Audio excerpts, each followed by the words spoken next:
verdade, do livro Vinha de Luz, pelo Espírito Emmanuel. Tu, porém, tu, porém, fala o que convém à sã doutrina. Paulo, Tito, capítulo 2, versículo 1. Desde que não permaneças em temporária inibição do verbo, serás assediado a falar em todas as situações. Convocar-te-ão a palavra os que desejam ser bons e os deliberadamente maus, os cegos às estradas sombrias e os caminheiros das sendas tortuosas. Corações perturbados pretenderão arrancar-te em expressões perturbadoras. Caluniadores induzir-te-ão a caluniar. Mentirosos levar-te-ão a mentir. Levianos tentarão conduzir-te à leviandade.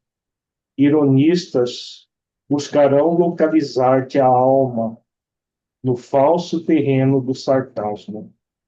Compreende-se que procedam assim, porquanto são ignorantes, distraídos da iluminação espiritual, cegos, desditosos, sem os saberem, vão de queda em queda, desastre a desastre, criando a desventura de si mesmos.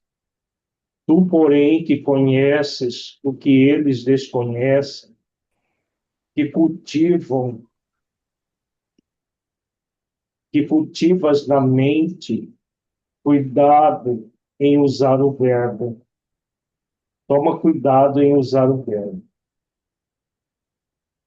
Tu, porém, que conheces o que eles desconhecem, que cultivas na mente valores espirituais que ainda não cultivam, toma cuidado em usar o verbo, como convém ao Espírito do Cristo que nos rege os destinos.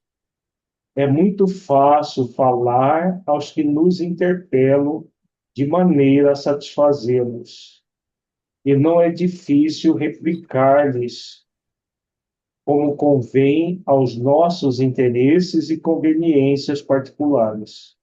Todavia, dirigirmos-nos aos outros com a prudência amorosa e com a tolerância educativa, como convém à sã doutrina do mestre, é tarefa complexa e enobrecedora, que requisita a ciência do bem no coração e o entendimento evangélico nos raciocínios. Que os ignorantes e os cegos da alma falem desordenadamente, pois não sabem nem veem. Tu, porém, acautela-te nas criações verbais, como quem não se esquece das contas naturais a serem acertadas no dia próximo. Vamos elevar os nossos pensamentos a Jesus, rogar a Ele que nos abençoe a todos. Mestre, amigo, abençoe-nos, Senhor. E mais, esta noite estaremos refletindo as lições que essa obra monumental nos oferece. Ampara-nos para que possamos prosseguir cada vez mais refletindo sobre as questões profundas da vida, trazendo essas reflexões para dentro das nossas vidas, de forma que nós possamos vivenciar virtudes que nos tornem pessoas melhores.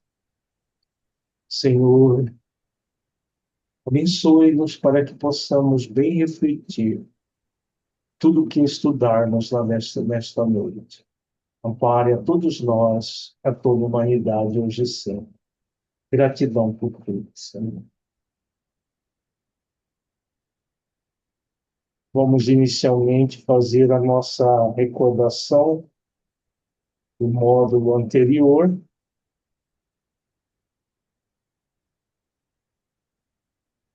e depois nós damos continuidade.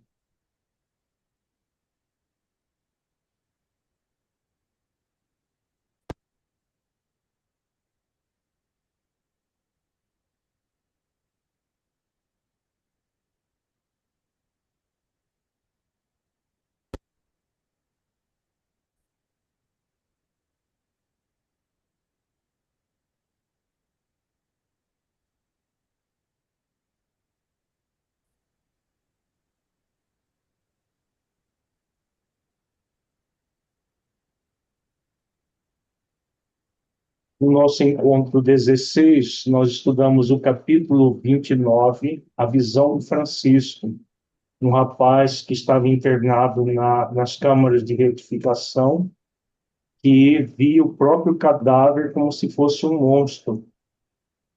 E devido ao materialismo, e a Narcisa explica para André Luiz, porque ele gritava, dizendo que havia um monstro e André Luiz não via nada, né? E aí ele pergunta para Narcisa, a quem se refere o doente? Indaguei impressionado.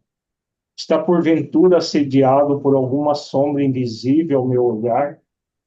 A velha servidora das câmaras de retificação sorriu carinhosamente e falou: trata-se do seu próprio cadáver.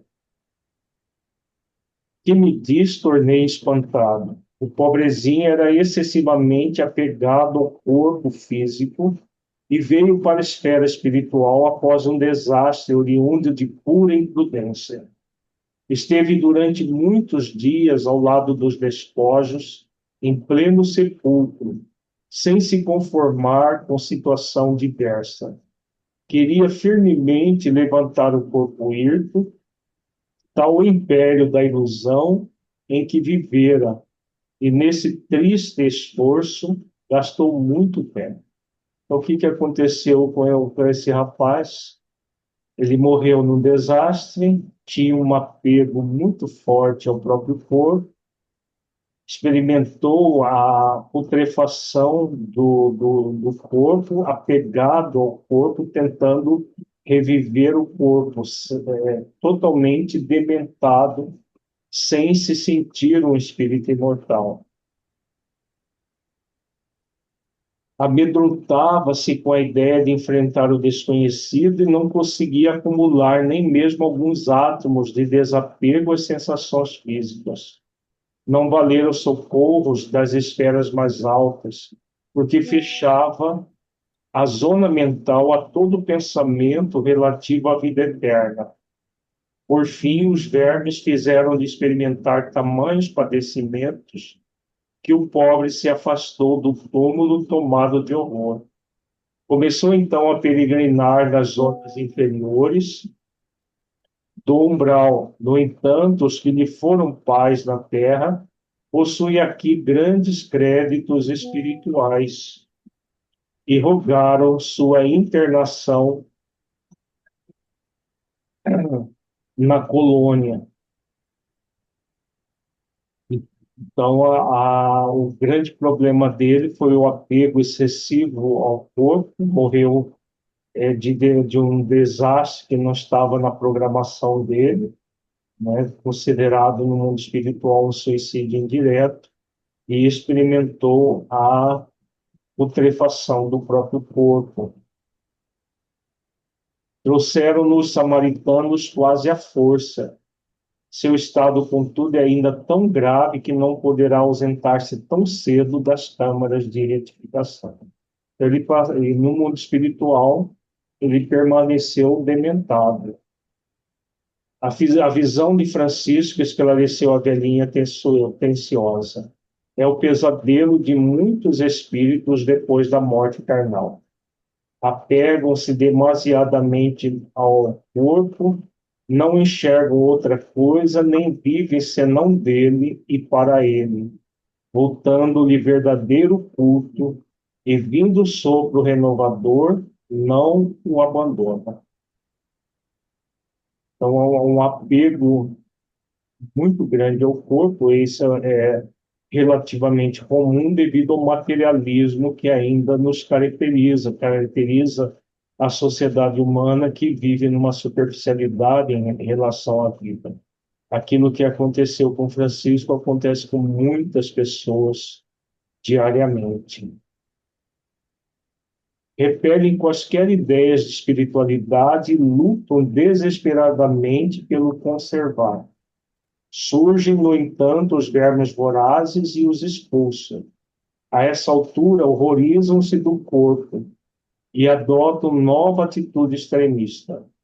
A visão do cadáver, porém, como forte criação mental deles mesmos, atormenta-os no imo da alma.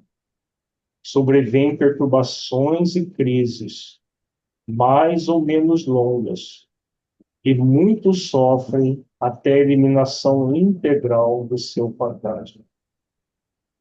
Então, é o que a Narcisa está explicando. Como o materialismo é muito forte, a repelir ideias de espiritualidade é o que é mais comum. E aí a putrefação do cadáver faz com que a pessoa sinta horror ao próprio corpo. E muitas perturbações, praticamente uma demência espiritual até que consigam voltar ao normal. No capítulo 30, nós estudamos herança e eutanásia, um caso de um senhor que foi submetido à eutanásia pelo próprio filho adotivo, para ficar com a herança dele. E a, ao ódio que esse senhor passou a ter do próprio filho, estava gerando grandes dificuldades para ele no mundo espiritual. E aqui Narcisa também fala, né, os casos de herança, em regra, são extremamente complicados. Com raras exceções, acarreta enorme peso a legadores e legatários. Neste caso, porém, vemos não só isso, mas também a eutanásia. A ambição do dinheiro criou em toda a família de Paulina esquisitices e desavenças. Pais avarentos possuem filhos esbanjadores. Fui na casa de nossa amiga quando o irmão, o Edelberto, médico de aparência distinta, empregou no genitor quase moribundo a chamada morte suave. Esforçamo-nos por o evitar, mas foi tudo em vão.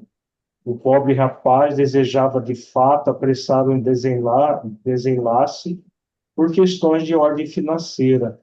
E aí temos agora a imprevidência e o resultado, o ódio e a moléstia. O pai adotivo passa a odiá-lo, ele num processo de perturbação, e ele cometeu um crime perante a própria consciência. Que não vai alterar competências da Polícia Federal.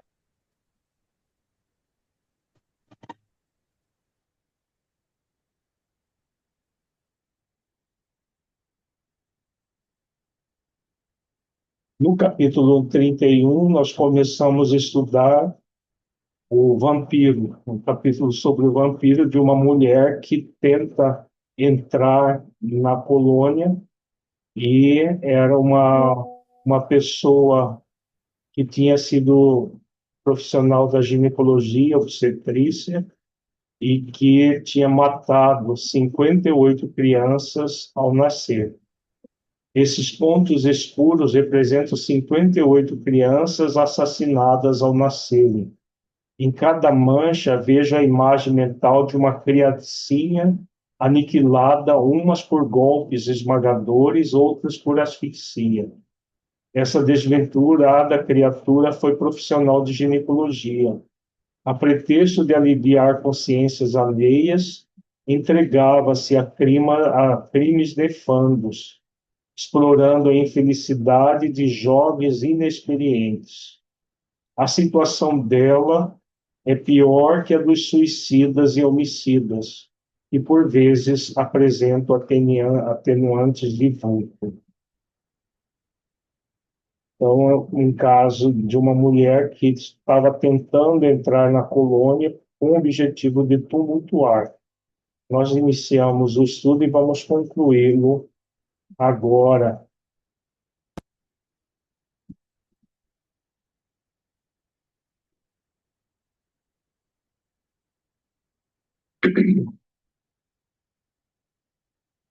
Nós estamos na metade desse capítulo, que é o capítulo 30, capítulo 31, melhor dizendo, capítulo Vampiro.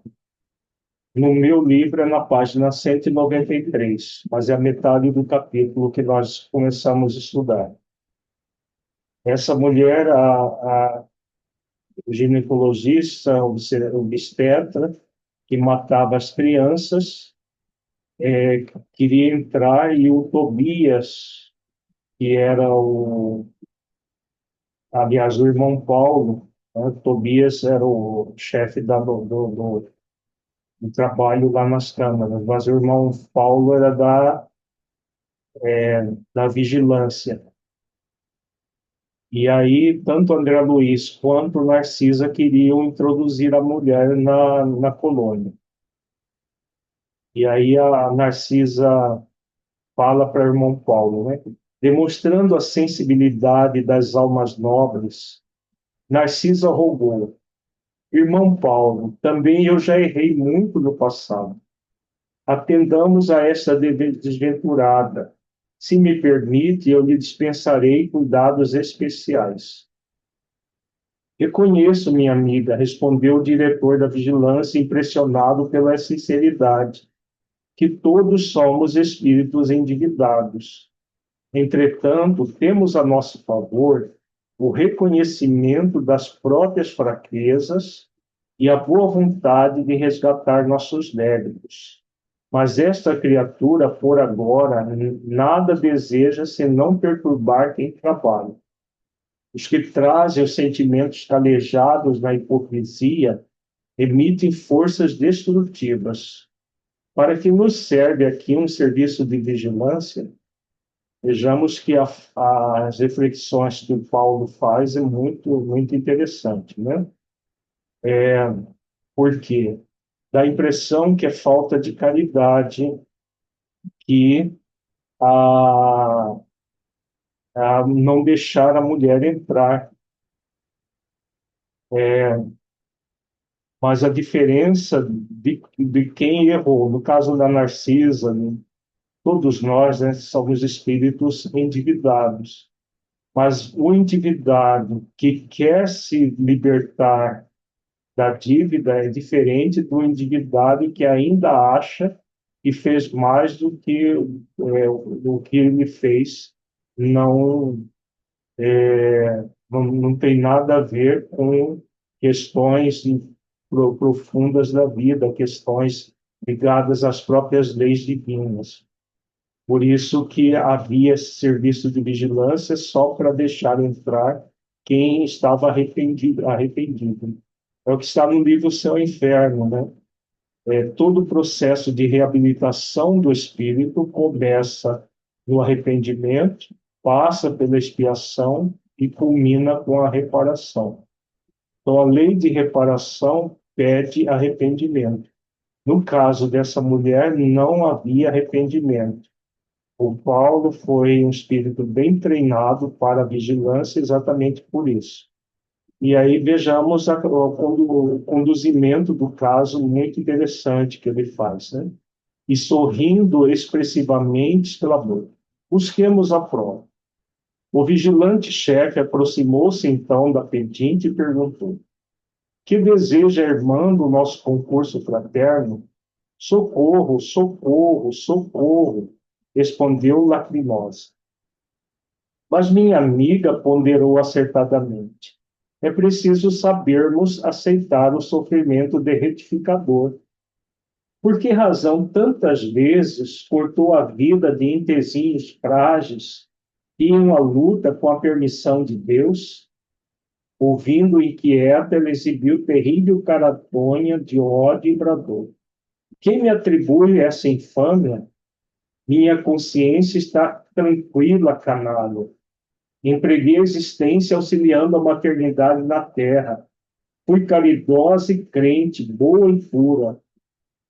Não é isso que se observa na fotografia viva dos seus pensamentos e atos.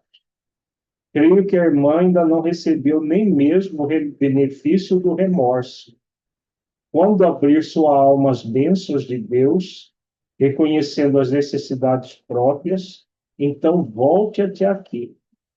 Irada, respondeu a interlocutora. Demônio, feiticeiro, sequaz de Satã, não voltarei jamais. Estou esperando o céu que me prometeram e quero encontrar. Assumindo atitude ainda mais firme, falou o vigilante-chefe com autoridade. Faça então o favor de retirar-se. Não temos aqui o céu que deseja. Estamos numa casa de trabalho, onde os doentes reconhecem o seu mal e tentam curar-se junto de servidores de boa vontade. A mendiga objetou atrevidamente. Não lhe pedi remédio nem serviço. Estou procurando o paraíso que fiz por merecer praticando boas obras. Endereçando-nos a dardejante olhar de extrema cólera, perdeu o aspecto da enferma ambulante, retirando-se a passo firme, como quem permanece absolutamente senhor de si. Acompanhou-a o irmão Paulo com olhar durante longos minutos, e voltando-se para nós, acrescentou: observar o vampiro, exibe a condição de criminosa e declara-se inocente. É profundamente má e afirma-se boa e pura. Sofre desesperadamente e alega tranquilidade.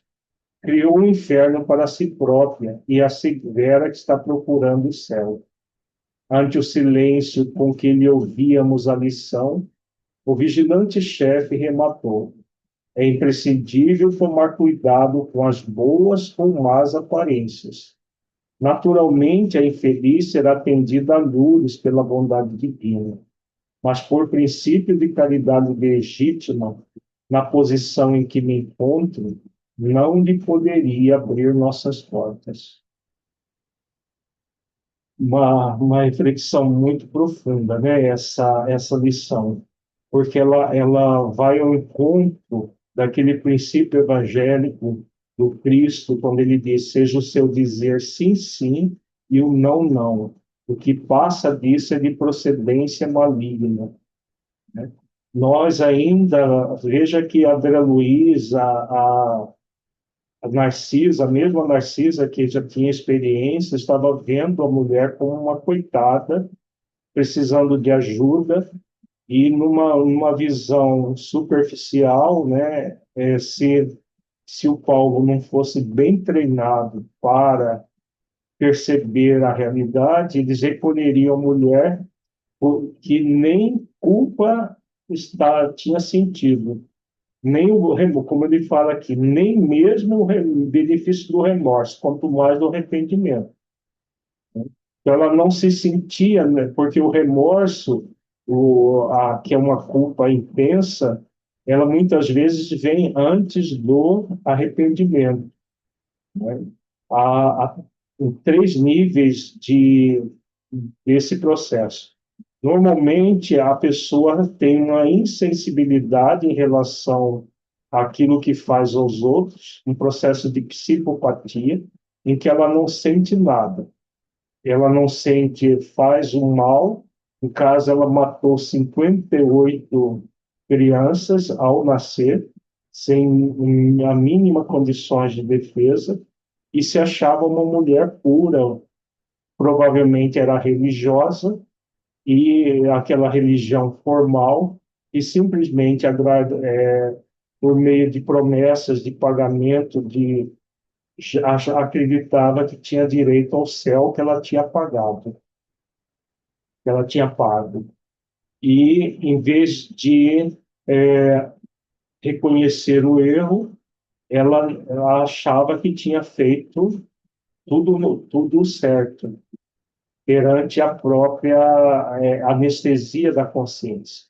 Então, a pessoa fica com a consciência anestesiada numa insensibilidade. Depois, com o tempo, vem o remorso. Depois do remorso que vem o arrependimento. O arrependimento é quando a pessoa, o remorso, ela fica se culpando pelo erro praticado. No arrependimento, ela reconhece a responsabilidade pelo ato praticado e busca a reparação desse ato. E como diz o Paulo, no futuro, quando ela entrar ou no remorso, ou melhor ainda, no arrependimento, ela vai ser socorrida. Essa é a verdadeira caridade, como ele diz aqui, né? Por princípio de caridade legítima, na posição em que me encontro, não lhe poderia abrir nossas portas. Porque a caridade vai falar sim na hora que é para dizer sim, não na hora que é para dizer não. Se não for assim, nós criamos o mal e aí já não é mais caridade. Já é o processo de dó, de pena, que faz com que nós não reflitamos o sentido profundo de um trabalho como esse. Então, na fase com que ela se encontrava, a gente vê pela fala dela, né? Ela saiu xingando todo mundo como se ela fosse a pura e os outros que estavam impedindo ela entrar que fossem os impuros. Cristina? Boa noite a todos. Alírio, só uma reflexão. Vamos supor que ela passe por uma reencarnação compulsória, né?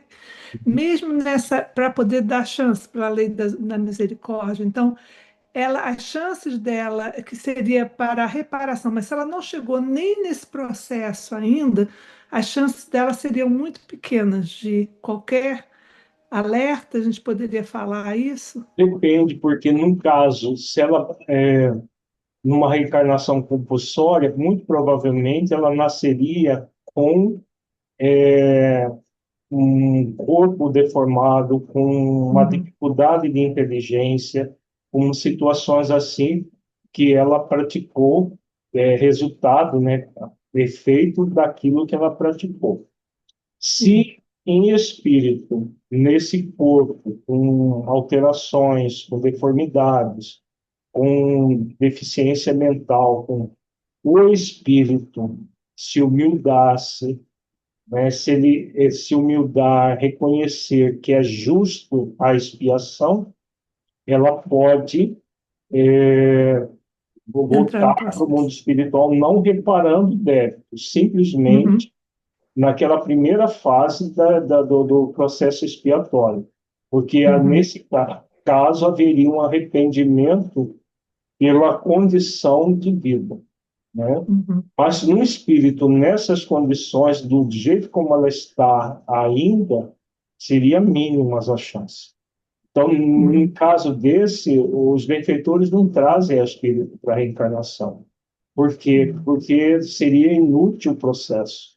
Então, eles uhum, aguardam pelo menos o remorso chegar para uhum, que o espírito esteja minimamente sensibilizado para um processo de expiação para depois uma futura reparação, não? Porque a uhum, reparação sempre vai acontecer posterior à expiação. Então, são uhum, raros aqueles que expiam e reparam na mesma existência. uhum. Perfeito. Gratidão.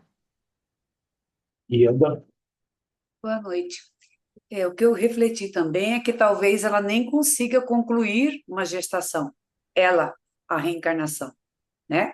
Talvez seja aquele caso daqueles abortos espontâneos, pode daquelas ser. rejeições das mães que rejeitam, não acopla no psiquismo da mãe, pela própria realidade psíquica Ou ela dela, né? pode nascer e precisar daqueles processos que antigamente era comum, hoje não mais por causa das cesarianas, de precisar de ser morta na hora do Fórceps. nascimento, né? Que os médicos, às vezes, para salvar a mãe, eles Ah, é. estrangulavam, tiravam a cabeça da criança para salvar a mãe. Isso era comum no passado, antes A cesariana. do aperfeiçoamento das cesarianas, Hum. e do ultrassom, todo o equipamento moderno que a gestação é acompanhada e esses casos a cesariana é indicada, né? Mas na primeira metade do século passado isso era muito comum. É. Tanto- E aí vamos considerar também que eles estão aprovando lei do aborto, hoje já é possível a sistolia fetal, então muitos espíritos com condições semelhantes Às devem vezes passar nasce por esse com a processo expiatório. anencefalia, né? Tem os anencéfalos, dependendo de cada caso, mas com certeza ela vai passar por situações muito dolorosas e expiatórias, mas E às isso vezes não só é vai só uma, né? acontecer a Não é partir só uma encarnação, são Ó, várias. São várias encarnações às não vezes, não é? necessariamente, vai O depender de processo. cada caso, né? Não precisa Da passar forma como ela está. 58 vezes, porque não É, é mas da pena de forma como ela está talião, né? apresentando É lei uma de rebeldia. causa e efeito. Se fosse pena de talião, ela precisaria passar por 58 reencarnações para morrer dessa forma. E não é Sim, assim que mas ela ainda funciona a tem um lei. processo de A rebeldia lei é grande aí. de misericórdia. Se a pessoa se arrepende e busca se conectar com a lei de amor, uma vez só basta para a pessoa se liberar. A lei de causa e efeito, ela é suavizada sempre pela lei de misericórdia. Se houvesse só a lei de causa e efeito, sem a lei de misericórdia, aí seria semelhante à pena de talião. E a lei divina não funciona assim. A justiça é profundamente misericordiosa. Então, a lei de misericórdia vai estar sempre atenuando os efeitos. O que importa é o aprendizado do espírito, é a mudança de postura. No caso dela, ainda a postura extremamente hipócrita, extremamente mascarada, né? Egóica mascarada, acreditando que ela estava certa e os outros errados, sem admitir os próprios erros. A partir do momento que ela admite os erros, ela começa o processo de reabilitação. Mais alguma questão desse capítulo, gente? É interessante, né? Vamos ver agora o capítulo 32, Notícias de Venerando. Agora que penetrara o parque banhado de luz, experimentava singular fascinação. Aquelas árvores acolhedoras, aquelas virentes sementeiras, reclamavam-me a todo momento. De maneira indireta, provocava explicações de Narcisa, enunciando perguntas veladas. No grande parque, dizia ela, não há somente caminhos para o umbral, ou apenas cultura de vegetação destinada aos sulcos alimentícios.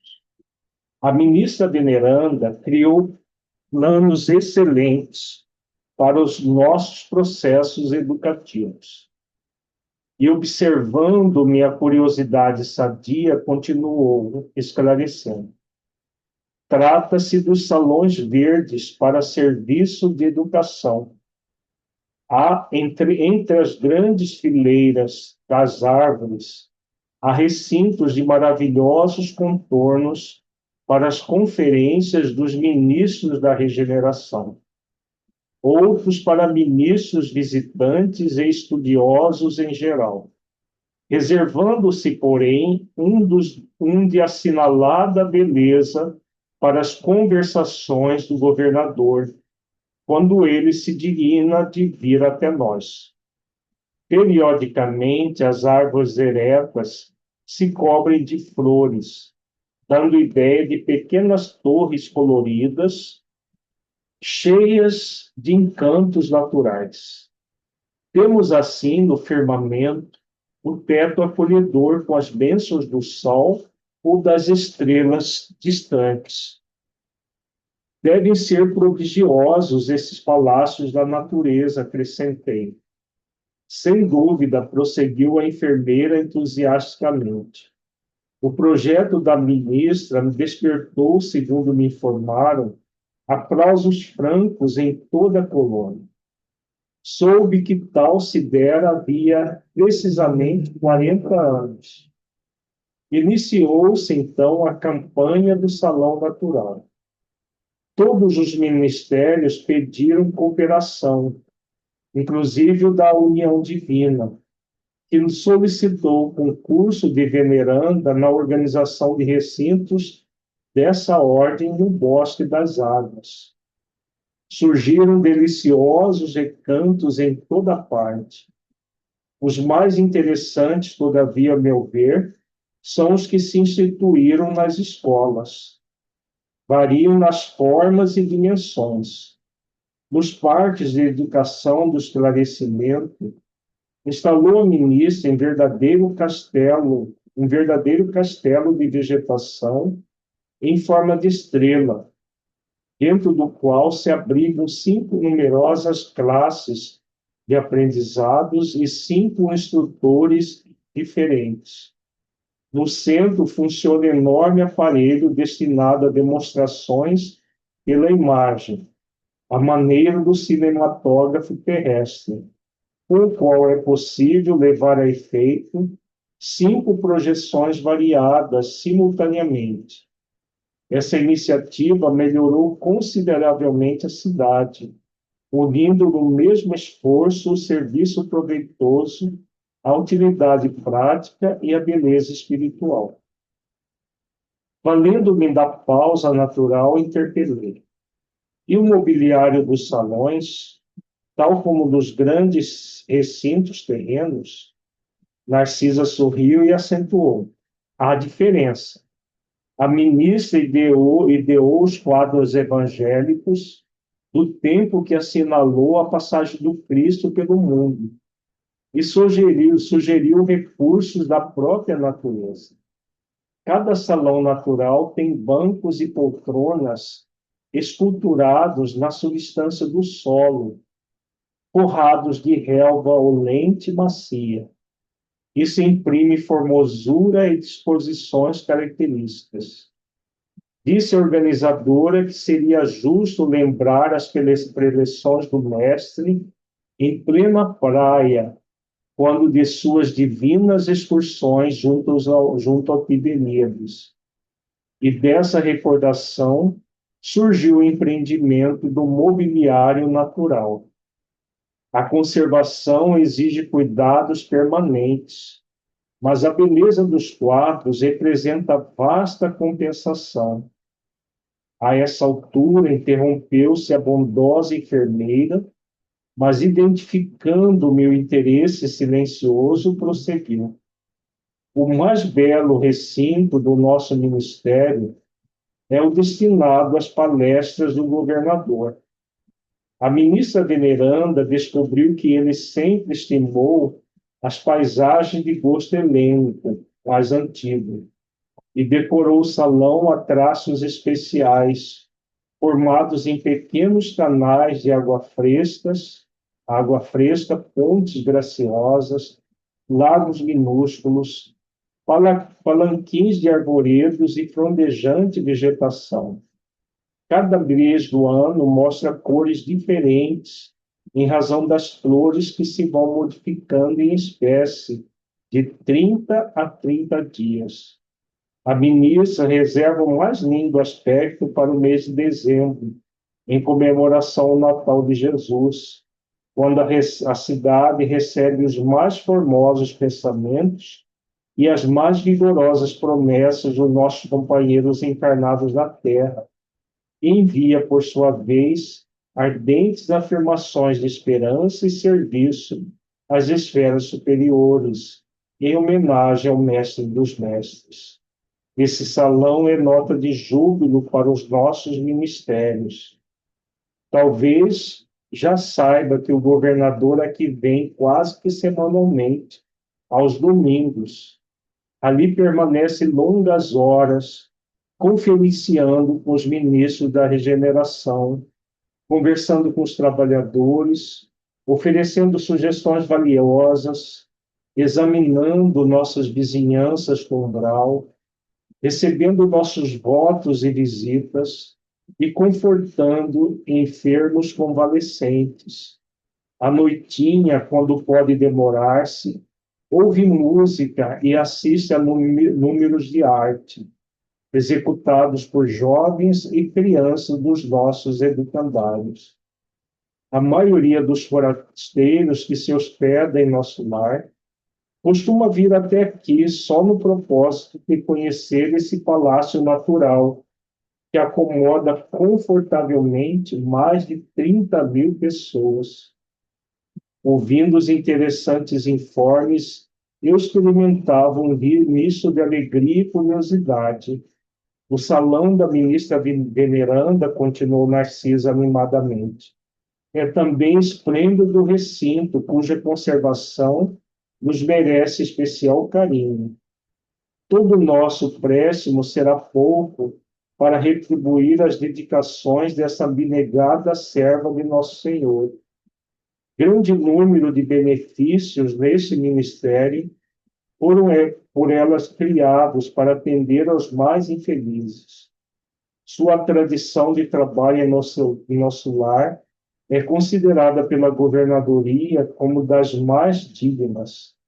É a entidade com maior número de horas de serviço na colônia e a figura mais antiga do governo e do ministério em geral. Permanece em tarefa ativa nessa cidade há mais de 200 anos. Impressionado com as informações, adiantei. Como deve ser respeitada essa benfeitora? Você diz muito bem, atalhou Narcisa com reverência. É a criatura das mais elevadas de nossa colônia espiritual. Os 11 ministros que com ela atuam na regeneração ouve-na antes de tomar qualquer providência de vulto. Em numerosos processos, a governadoria se socorre nos seus pareceres. Com exceção do governador, a ministra veneranda é a única entidade em nosso lar que já viu Jesus nas esferas resplandecentes, mas nunca comentou esse fato de sua vida espiritual e esquiva-se a menor informação a tal respeito. Além disso, há outra nota interessante relativamente a ela. Um dia, há 4 anos, nosso lar amanheceu em festa. As fraternidades da luz que regem os destinos cristãos da América homenagearam veneranda, conferindo-lhe a medalha do mérito de serviço. A primeira entidade da colônia que conseguiu até hoje semelhante triunfo, apresentando 1 milhão de horas de trabalho útil, sem interromper, sem reclamar e sem esmorecer. Generosa comissão veio trazer a honrosa mercê, mas em meio do júbilo geral, reunidos a governadoria, os ministérios e a multidão na Praça Maior, a ministra veneranda apenas chorou em silêncio. Entregou em seguida o troféu aos arquivos da cidade, afirmando que não o merecia, e transmitindo a personalidade coletiva da Polônia, apesar dos protestos do governador. Desistiu de todas as homenagens festivas com que se pretendia comemorar mais tarde o acontecimento, jamais comentando a honrosa conquista. Extraordinária mulher, disse eu. Por que não se encaminharia às esferas mais altas? Narcisa baixou o tom de voz e declarou: intimamente, ela vive em zonas muito superiores à nossa e permanece em nosso lar por espírito de amor e sacrifício. Soube que essa benfeitora sublime vem trabalhando há mais de 1000 anos pelo grupo de corações bem amados que demoram na terra e espera com paciência. Como poderei conhecê-la? Perguntei impressionado. Narcisa, que parecia alegrar-se com o meu interesse, explicou satisfeita. Amanhã, à tardinha, após as preces, A ministra virá ao salão a fim de esclarecer alguns aprendizes sobre o pensamento. E espírito, né? Uma arquiteta espiritual e um espírito de alta envergadura moral, né?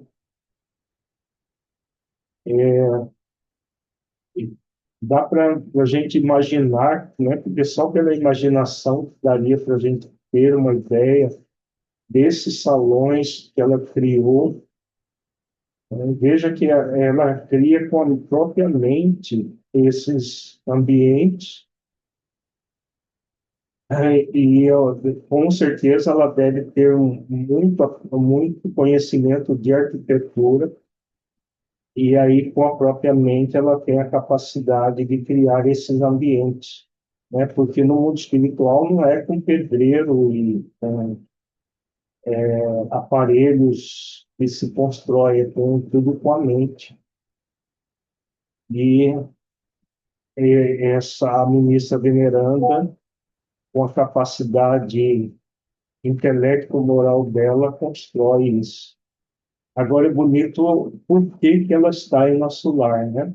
Como o nosso lar é uma colônia de transição, ela está trabalhando há mais de 1000 anos por espíritos ainda na retaguarda. É um processo muito comum, né? Espíritos que já alcançaram um nível evolutivo, porque veja que ela e o governador são os únicos espíritos no nosso lar que já tinham estado nas esferas resplandecentes onde Jesus vive. Então, é alguém que, sabendo que o espírito só vai aonde ele tem condições morais para ir. Se ela esteve nas esferas resplandecentes de Jesus, é porque é um espírito de alta envergadura, um espírito superior de alta envergadura. E está trabalhando para o resgate de espíritos muito amados que devem fazer parte da família espiritual dela, que ainda estão numa fase de menos evolução, mas que o amor faz com que ela espere o progresso desses outros antes de subir às esferas mais altas. Mas espera em trabalho, né? Que é bonito o trabalho, o serviço, os anos servindo em nosso lar, mas trabalhando pelos corações amados há mais de 1000 anos. Um espírito de alta envergadura que serve de exemplo para todos nós, né? A ministra veneranda, ela só escreveu uma obra pelo Chico Xavier, é uma obra infanto-juvenil, que trouxe a assinatura dela. Alguma reflexão mais que alguém gostaria de fazer sobre esse capítulo? Vamos para o 33, curiosas observações. Poucos minutos antes de meia-noite, Narcisa permitiu minha ida ao grande portão das câmaras. Os samaritanos deviam estar nas vizinhanças. Era imprescindível observar-lhes a volta para tomar providências. Com que emoção tornei o caminho cercado de árvores frondosas e acolhedoras. Aqui troncos que recordavam o carvalho vetusto da terra, além folhas caprichosas, lembrando a acácia e o pinheiro. Aquele ar embalsamado figurava-se-me uma bênção. Nas câmaras, apesar das janelas amplas, não experimentara tamanha impressão de bem-estar. Assim, caminhava silencioso sobre as frontes carinhosas. Ventos frescos agitavam-nas de manso, envolvendo-me em sensações de repouso. Sentindo-me só, ponderei os acontecimentos que me sobrevieram desde o primeiro encontro com o ministro Clarence. Onde estaria a paragem de sonho, na Terra ou naquela colônia espiritual? Que teria sucedido a Zélia e os filhinhos? Por que razão me prestavam ali tão grandes esclarecimentos sobre as mais variadas questões da vida, omitindo, contudo, qualquer notícia pertinente ao meu antigo lar? Minha própria mãe me aconselhara o silêncio, abstendo-se de qualquer informação direta.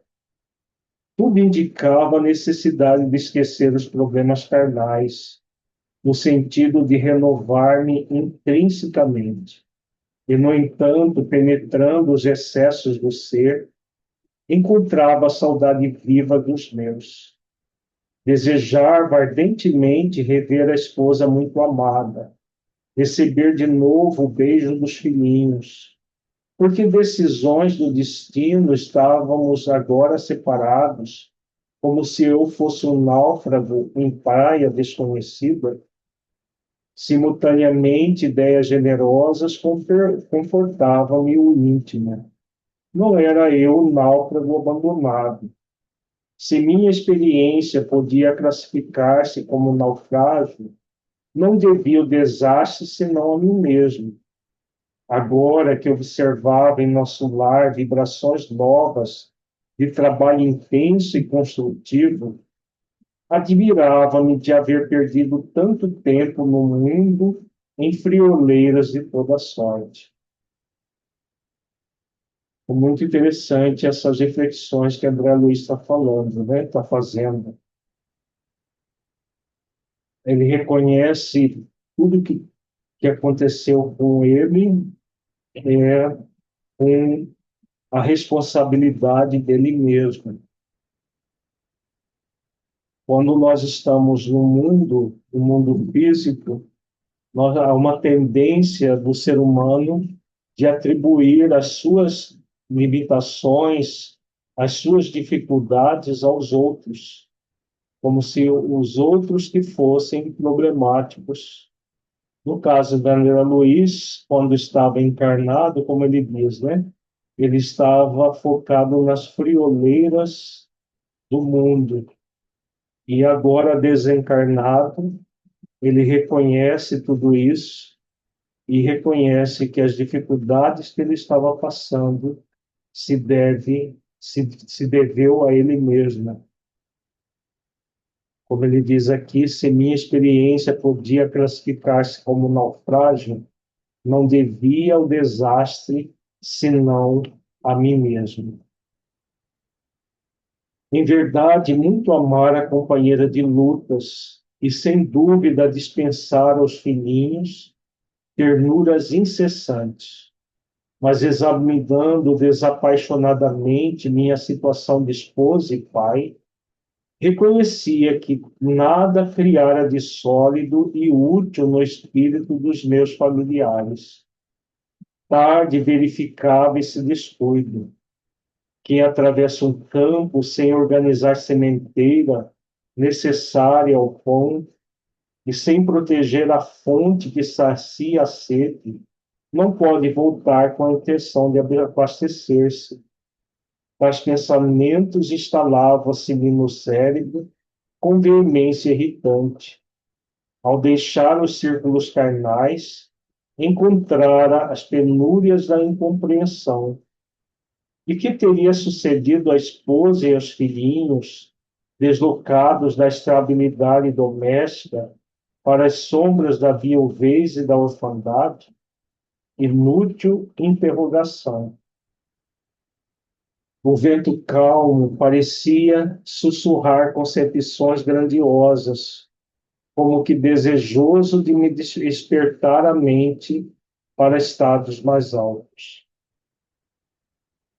André Luiz, né, no final do livro, quem ainda não leu, né, nós fazendo um spoiler aqui, a Zélia se casou novamente, os filhos tiveram um padrasto e praticamente esqueceram dele, exatamente porque pelo que ele fala aqui, nada criara de sólido e útil no espírito dos meus familiares. Só uma das filhas que tinha uma lembrança dele, né? No final é constatado isso. Mas por quê? Porque ele mesmo não criou laços profundos com nem com a esposa, nem com os filhos. E aí, na primeira oportunidade, a viúva se casou novamente e as crianças, quando ele morreu, os filhos estavam crianças, tiveram um padrasto que cuidou delas e praticamente esqueceram dele. Por isso que ninguém ainda tinha trazido notícias da família, porque com certeza ele entraria em depressão. Só de pensar nisso, ele fala, né, que ele entrou num processo de irritação só de pensar nas possibilidades. Imaginemos se ele tivesse conhecimento do que tinha acontecido verdadeiramente.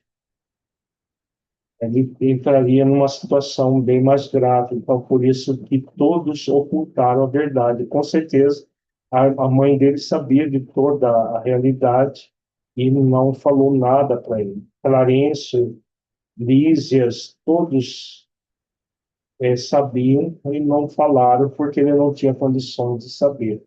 Essa é a diferença entre mentir e ocultar a verdade, né? Os espíritos que sabiam tudo o que tinha acontecido ocultaram a verdade, não mentiram.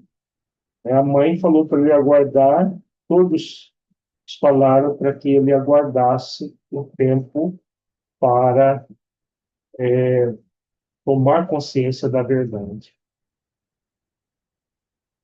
O vento calmo parecia sussurrar concepções grandiosas, como que desejoso de me despertar a mente para estados mais altos. Torturavam-me as inquirições internas, mas prendendo-me então aos imperativos do dever justo, aproximei-me da grande cancela, investigando além pelos campos de cultura. Tudo luar e serenidade, céu sublime e beleza silenciosa. Extasiando-me na contemplação do quadro, demorei alguns minutos entre a admiração e a prece. Vejamos que a Câmara de Retificação é o lugar de maior penúria em nosso lar. E mesmo assim de uma beleza muito, muito intensa, né? Só assim, as descrições, nós temos uma pálida ideia do que acontece, mas é de uma beleza, os campos de cultura, as, é, as árvores, né, as flores, esse parque que tem a capacidade para 30 mil pessoas, né, é de uma beleza assim incalculável. E é o lugar mais próximo do umbral da própria colônia. Imaginemos os outros ministérios, as outras áreas de nosso lar, o quanto de beleza deve ter. Cristina? Alírio, só refletindo um pouquinho nisso que você falou sobre a omissão, né, e que não, ele só num determinado momento é que ele vai saber da verdade. É interessante só lembrando daquele caso que tem da avó, que ela faz o contrário, né? Outro dia a gente estava refletindo isso num estudo nosso aqui sobre ela ali, ela fala puramente para a neta que ela estava ali chorando e tal, mas que o marido já estava de olho no outro, que já estava, as coisas já estavam assim. Então é interessante, queria que você refletisse um pouquinho sobre esses padrões que às vezes cada caso é um caso, né? Em cada caso é um caso, porque no caso da neta, ela estava numa ilusão, né, que o noivo iria ficar a vida inteira sem se casar para guardá-la, e essa ilusão a prejudicaria no futuro da restabelecimento dela própria. No caso da André Luiz, é diferente porque ele queria notícias do mundo espiritual sem saber a verdade, e ele ainda estava num processo de Preparação. convalescença, e veja que a convalescença dele é bem diferente da neta. A neta passou algumas horas no umbral. Então, o espírito já tinha um certo conhecimento intelecto moral capaz de reconhecer a verdade sem se perturbar. André Luiz, não. André Luiz, se ele conhecesse a verdade nesse momento, ele iria se perturbar muito, né? Porque lá no final do livro, quando você vai no capítulo que ele vai até a casa dele e vê que a esposa tinha se casado de novo, ele, por pouco, ele não se perdeu ali. Porque ele entrou num ciúme, num ódio E aí ele recordou de tudo que ele tinha aprendido, entrou em oração e deu ajuda na Narcisa aí que as coisas se modificaram. Mas isso já depois, quando os benfeitores permitiram que ele fosse até a família, ele ainda ficou perturbado. Imaginemos se ele conhecesse a verdade nua e crua, antes da onda, né? Então, tem a ver sempre com o desenvolvimento intelecto-moral do espírito, a capacidade de lidar com a verdade. No caso da neta da dona Laura, ela, com a experiência dela, ela percebia que a neta tinha condições de lidar com. Ela chorou no primeiro momento, mas depois ela viu que não fazia sentido aquilo. E era uma coisa muito mais simples, né? No caso da André Luiz, ele deixou esposa e filhos, acreditando que a Zélia seria fiel para sempre à lembrança dele, né? E que os filhos estariam cultuando a memória dele, enquanto que os filhos tinham esquecido dele. Foram criados por outro homem. Quando ele morreu, os filhos eram pequenos, praticamente não tinha quase nenhum contato com ele. Então, era uma realidade muito mais dura, muito mais dolorosa, se ele conhecesse imediatamente essa verdade. Quando a mãe dele visita, ele ainda estava no hospital. Imagina se a mãe falasse para ele: olha, ela casou, seus filhos não lembram mais de você. Imagina, ele entraria num estado depressivo violento e a recuperação dele seria muito mais lenta, né? Por isso a necessidade de você oferecer a verdade gradual, né? Porque é aquilo que nós falamos sempre, a verdade é como um grande diamante, muito bonito. Mas se você joga na pessoa, vai machucar como qualquer pedra. Então, muitas vezes, mostrar só uma pontinha do diamante é a melhor solução. E Eva? Ele pediu permissão para voltar na casa antes, né? Ele havia pedido várias permissões e não Aham. lhe foi concedida. Uhum. Então, esse adiamento da verdade, na verdade, veio em benefício dele, que ele não estava preparado ainda emocionalmente, nem espiritualmente, e talvez se ele conseguisse voltar, transgredindo, se ele não obedecesse essa, essa não autorização, ele talvez pudesse obsediar a família, Sim, ele ficaria se obsidiando, transformar num ele ficaria obsessor da obsidiando família e o novo marido da Zélia. isso. Então, como ele já estava num patamar um pouco mais melhorado, ele até contribuiu, né, com a recuperação do Mas no marido. primeiro Se momento, fosse num por outro pouco, tempo, se hã? você for lá no capítulo, por pouco ele não entrou nesse momento. Isso, é verdade. Então, esse adiamento foi providencial e esse período que ele passou foi importante para esse refreamento, porque ele buscou na prece Uhum. esse refreamento dos impulsos inferiores. Tanto é que ele volta, né? No filme aparece bem, ele como se ele voltasse no umbral, que é aquele sentimento negativo que volta para ele. Então, nós podemos entender também que foi encerrado esse capítulo da vida dele, ele teria.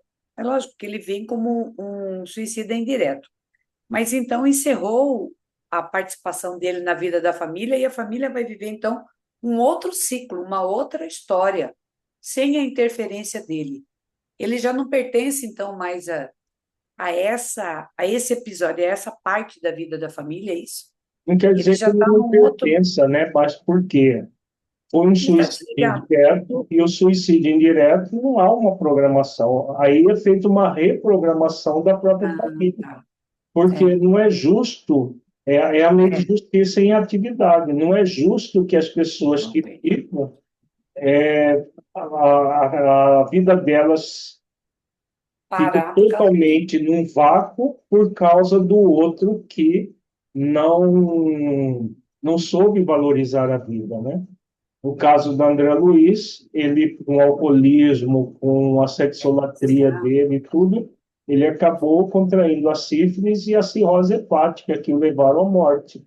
Então, esse suicídio indireto dele, que é uma falência na programação, porque toda uma família estruturada, a programação é prévia, antes da encarnação dos, dos participantes daquela família.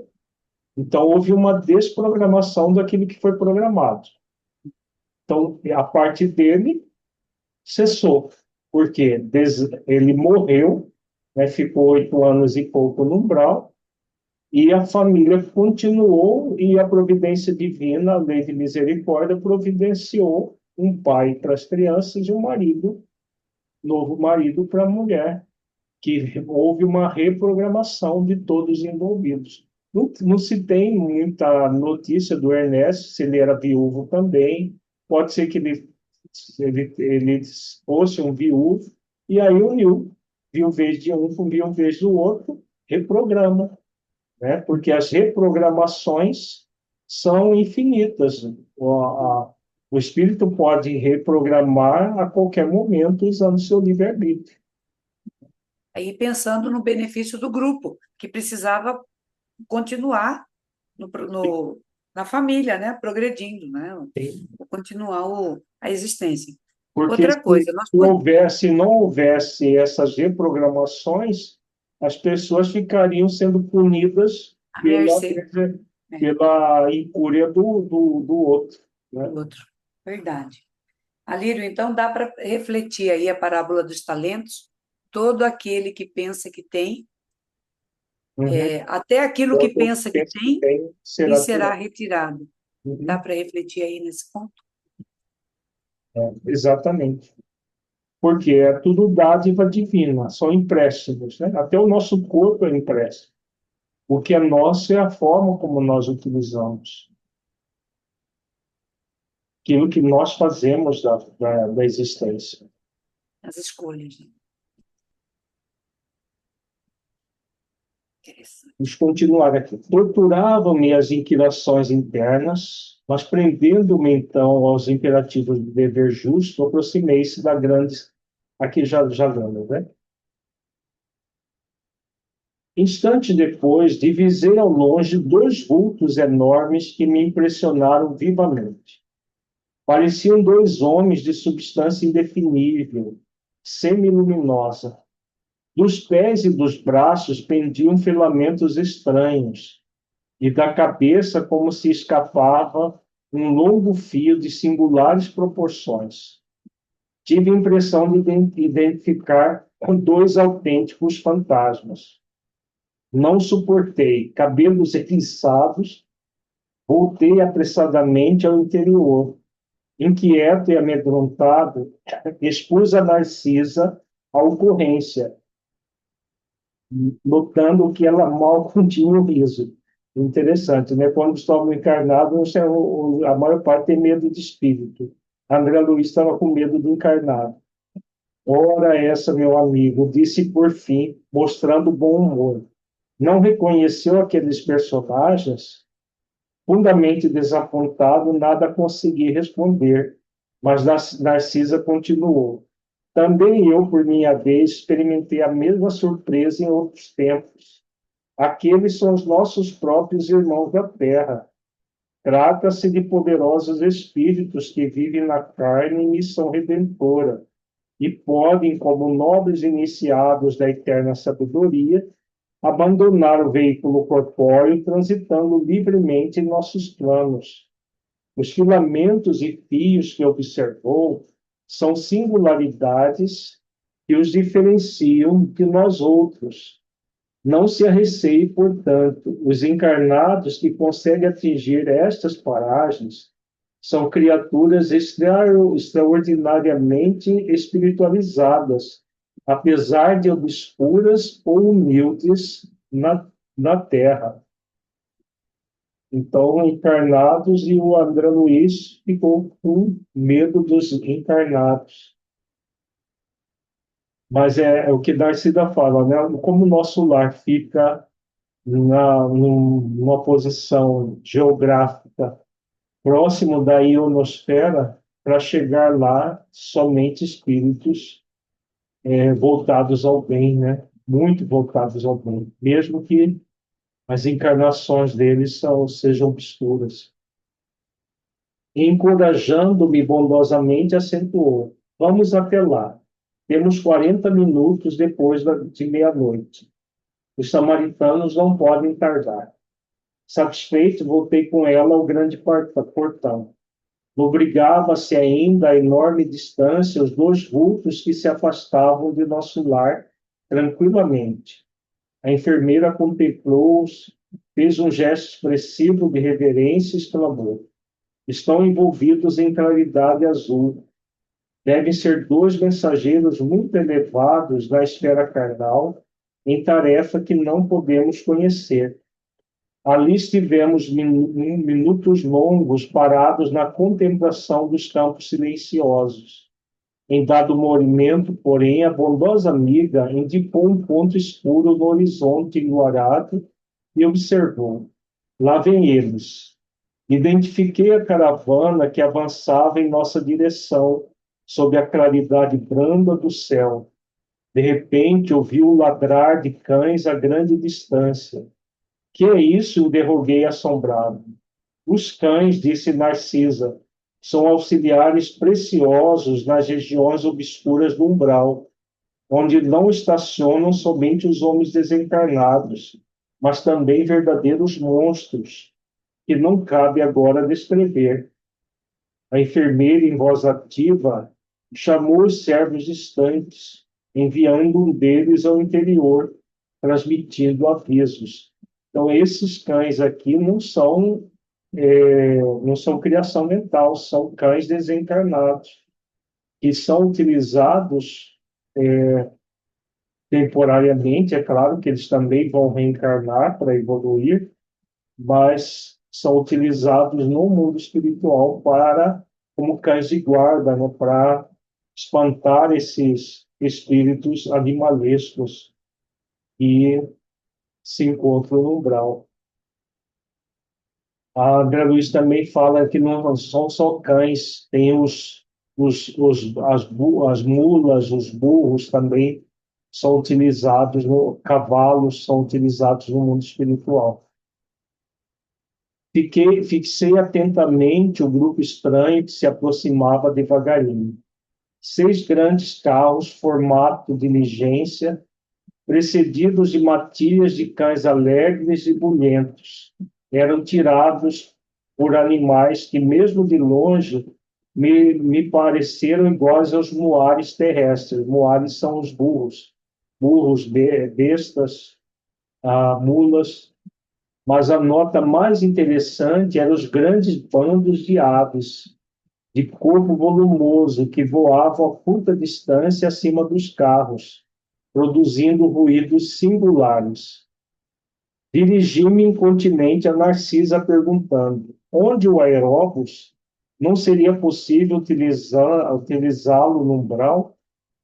Dizendo-me que não, indaguei das razões. Sempre atenciosa, a enfermeira explicou: questão de densidade da matéria.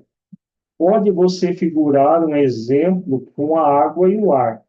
O avião que fende a atmosfera do planeta não pode fazer o mesmo na massa equórea.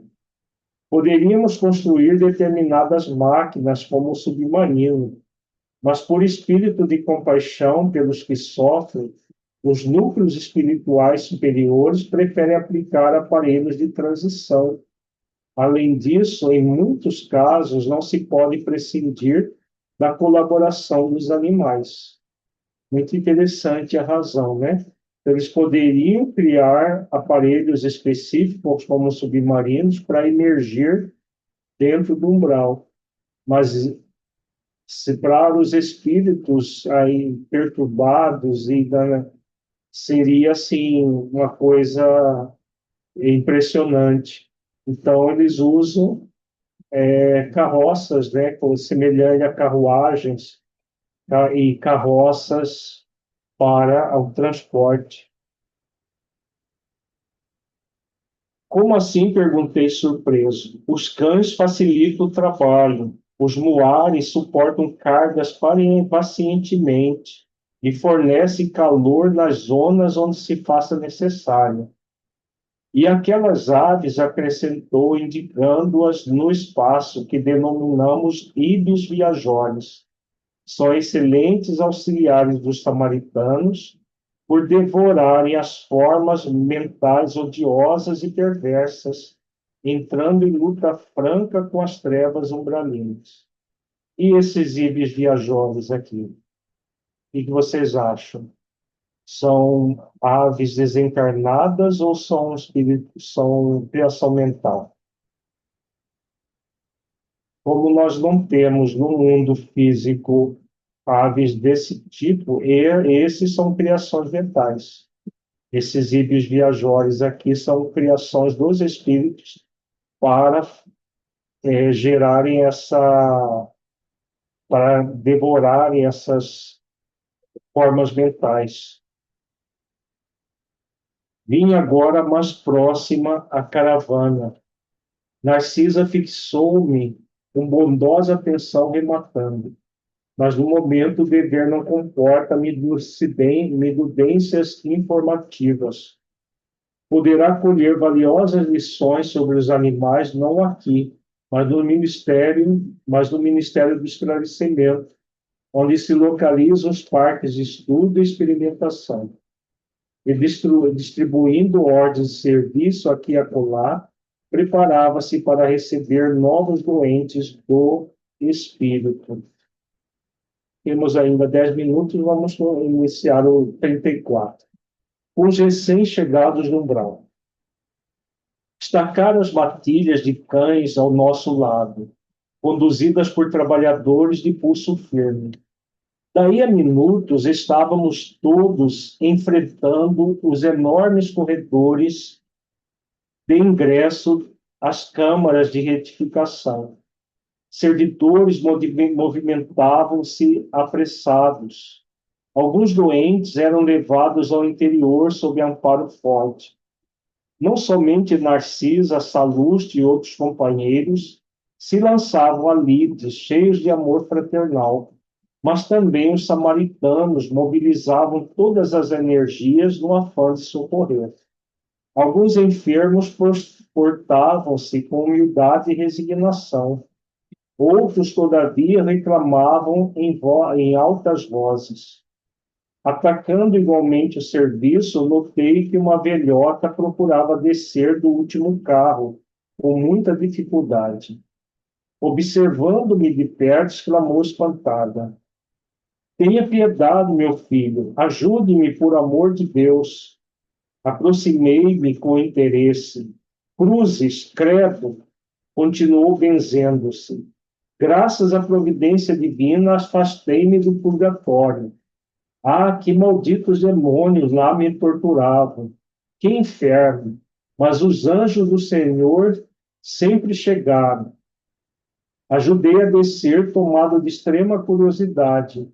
Pela primeira vez ouvia referências ao inferno e ao purgatório, partidas de uma boca que me parecia calma e ajuizada.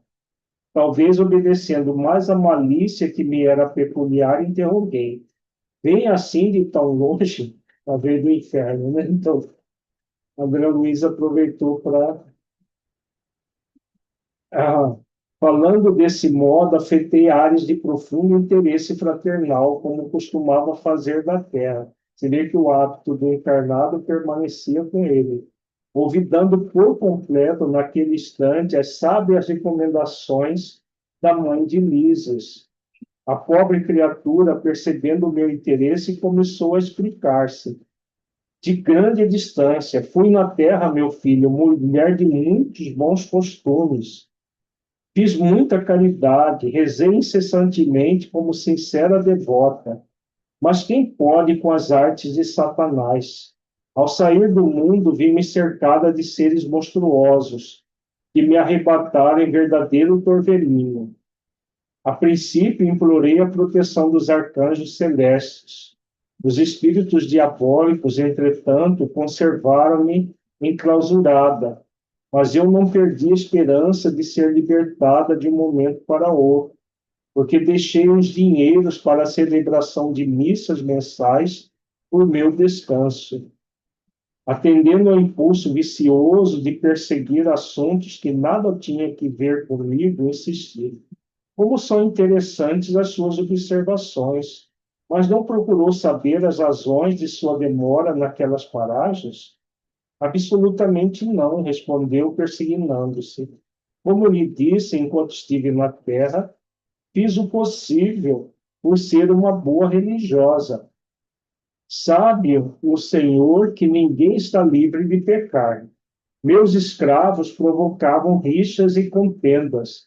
Embora a fortuna que me proporcionasse vida calma, de quando em quando, era necessário aplicar disciplinas. Os feitores eram excessivamente escrupulosos, e eu não podia hesitar nas ordens de cada dia. Não raro, algum negro morria no tronco para escarmento geral. Outras vezes era obrigado a vender as mais cativas, separando-as dos filhos, por questões de harmonia doméstica. Nessas ocasiões, sentia morder-me a consciência, mas confessava-me todos os meses quando o padre Amâncio visitava a fazenda e, depois da comunhão, estava livre dessas faltas veniais, porque, recebendo a absolvição do confessionário, ingerindo a sagrada partícula, estava novamente em dia em todos os meus deveres para com o mundo e com Deus. Então, uma escravocrata, né, que tinha os dogmas religiosos e acreditava que simplesmente comungando, confessando e comungando, ela todo mês se libertava dos erros, dos crimes contra a lei de amor que ela cometia, né? Afrontas à lei de amor muito graves e totalmente focada nos dogmas.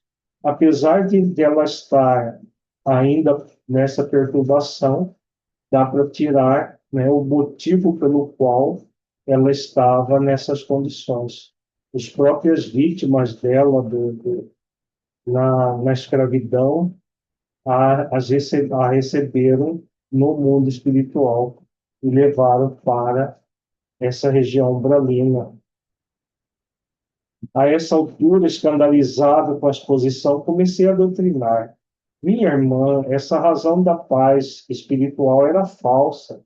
Os escravos eram igualmente nossos irmãos perante o Pai eterno. Os filhinhos dos servos são iguais aos dos seus senhores. Ouvindo-me, ela bateu o pé autoritariamente e falou irritada. Isso é que não, escravo é escravo. Se assim não for, a religião nos ensinaria o contrário.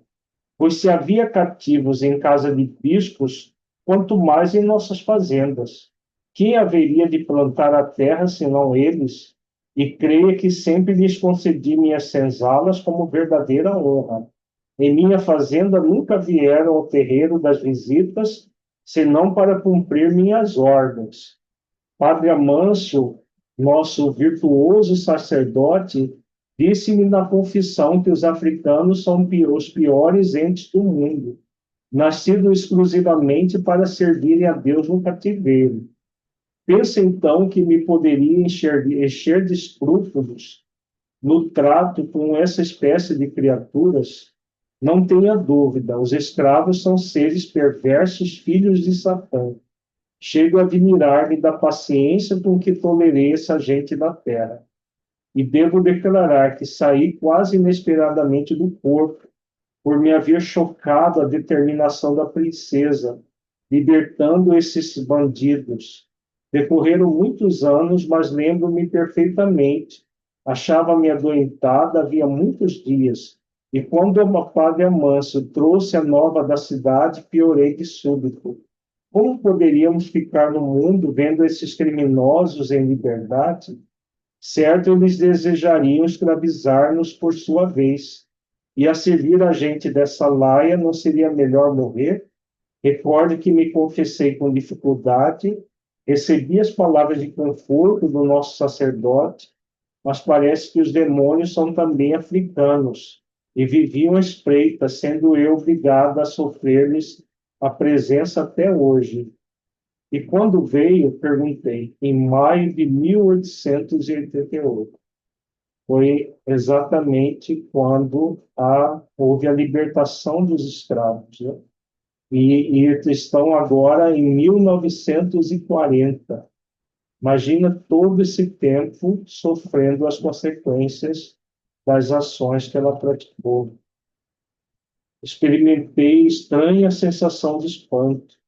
A interlocutora fixou o olhar embaciado no horizonte e falou: é possível que meus sobrinhos tenham esquecido de pagar as missas. Entretanto, deixei à disposição em testamento. Ia responder convocando-lhe os raciocínios à zona superior, fornecendo-lhe ideias novas de fraternidade e fé, mas Narcisa aproximou-se e disse-me bondosa: André, meu amigo, você esqueceu que estamos providenciando alívio a doentes e perturbados? Que proveito lhe advém de semelhantes informações? Os dementes falam de maneira incessante, e quem os ouve gastando interesse espiritual pode não estar menos louco.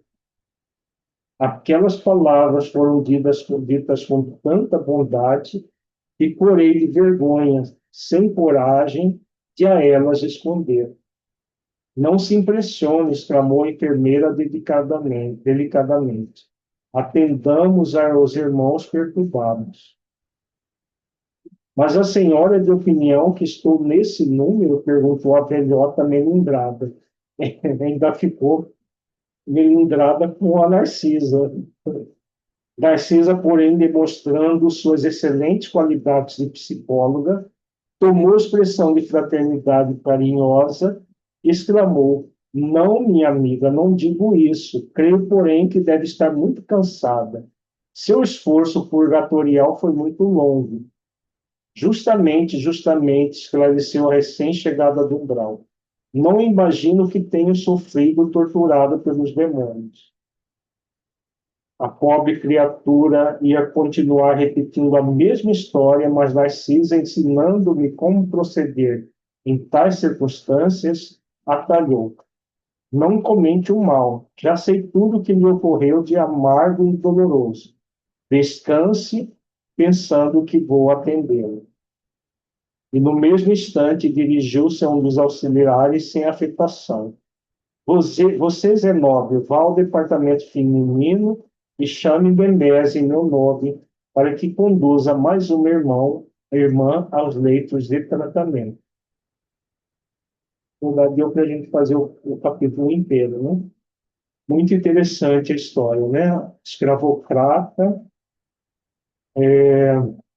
acreditando nos dogmas da igreja, e esse padre também é enganador de primeira, né? Para ficar com o dinheiro da mulher, ele vendia praticamente a mentira para ela e ela acreditou nessa realidade falsa da, do dogma da Igreja Católica.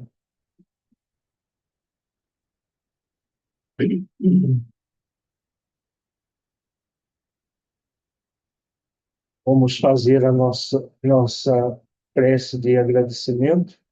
Alessandro, você faz a prece por nós, por favor?